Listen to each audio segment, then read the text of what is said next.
Friends, young tiger NTR అభిమానులు ఎవరైనా మొదటిసారి ఈ ఛానల్ను చూస్తున్నట్లయితే ఈ ఛానల్ను సబ్స్క్రైబ్ చేసుకోవాలని కోరుకుంటున్నాను. ఎందుకంటే ఎన్టీఆర్ సినిమాల గురించి ఏ చిన్న అప్డేట్ వచ్చినా ఈ ఛానల్లో అప్డేట్ చేస్తాను. మీకు డైరెక్ట్గా నోటిఫికేషన్ రూపంలో రావడం జరుగుతుంది. ఈ ఛానల్ గ్రోత్ కూడా పెరుగుతుంది. ఈ ఛానల్ను సపోర్ట్ చేయాలని కోరుకుంటున్నాను.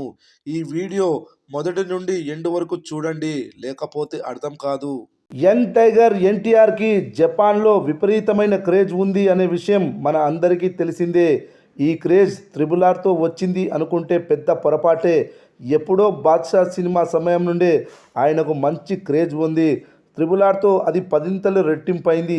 అయితే త్రిబుల్ ఆర్ తర్వాత ఎన్టీఆర్ హీరోగా నటించిన దేవర చిత్రం గత ఏడాది భారీ అంచనాల నడుమ విడుదలై కమర్షియల్గా ఎంత పెద్ద హిట్ అయిందో మన అందరికీ తెలిసిందే. దాదాపుగా 550 కోట్ల రూపాయల గ్రాస్ వసూళ్లను ఈ చిత్రం రాబట్టింది. ఇప్పుడు ఈ సినిమాని జపాన్ దేశంలో మార్చి 20న విడుదల చేయబోతున్నారు. మార్చి 19న కొంతమంది ముఖ్యులకు అక్కడ ప్రైవేట్ స్క్రీనింగ్ వేసి చూపించారు. రెస్పాన్స్ అదిరిపోయింది. మార్చి 27 కోసం అక్కడి ఆడియన్స్ ఎదురు చూస్తున్నారు. అయితే ఎన్టీఆర్కి జపాన్లో క్రేజ్ ఎలాంటిదో చాటి చెబుతూ జపాన్ లేడీ ఫ్యాన్స్ ఆయన కటౌట్కి పూజలు చేస్తూ కనిపించడం ఇప్పుడు ఆసక్తికరంగా మారింది. దీనికి సంబంధించిన వీడియో ఇప్పుడు సోషల్ మీడియాలో బాగా వైరల్ అయింది. ఎన్టీఆర్కి మన తెలుగు రాష్ట్రాల్లోని మాస్ సెంటర్స్లో ఇలాంటి సెలబ్రేషన్ జరగడం చూశాము. కానీ ఇప్పుడు ఏకంగా జపాన్లో ఇలాంటి మాస్ ఫ్యాన్ ఫాలోయింగ్ ఆయనకు ఏర్పడింది. ఈ వీడియోను చూసిన తర్వాత ఎన్టీఆర్ ఫ్యాన్స్ జపాన్ దేశం ఎన్టీఆర్కి మరో సీడెడ్ ప్రాంతంలాగా అయిపోయిందని అంటున్నారు. ఎన్టీఆర్తో పాటు రామ్ చరణ్, ప్రభాస్ వంటి హీరోలకు కూడా జపాన్లో మంచి క్రేజ్ ఉంది. ఇదంతా పక్కన పెడితే దేవర చిత్రానికి థియేటర్స్లో కంటే ఓటీటీలోనే ఎక్కువ రీచ్ వచ్చింది.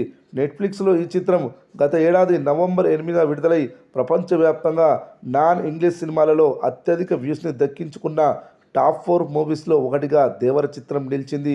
కేవలం ఇండియన్స్ మాత్రమే కాకుండా ఈ చిత్రాన్ని వెస్టర్న్ కంట్రీస్ జనాలు కూడా బాగా చూశారు. అందుకే జపాన్లో కూడా ఈ చిత్రానికి అంతటి క్రేజ్ ఏర్పడింది.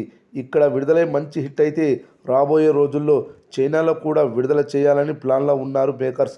చూడాలి మరి ఈ సినిమా విదేశీ ఆడియన్స్ని ఎంత మేరకు అలరిస్తుందో.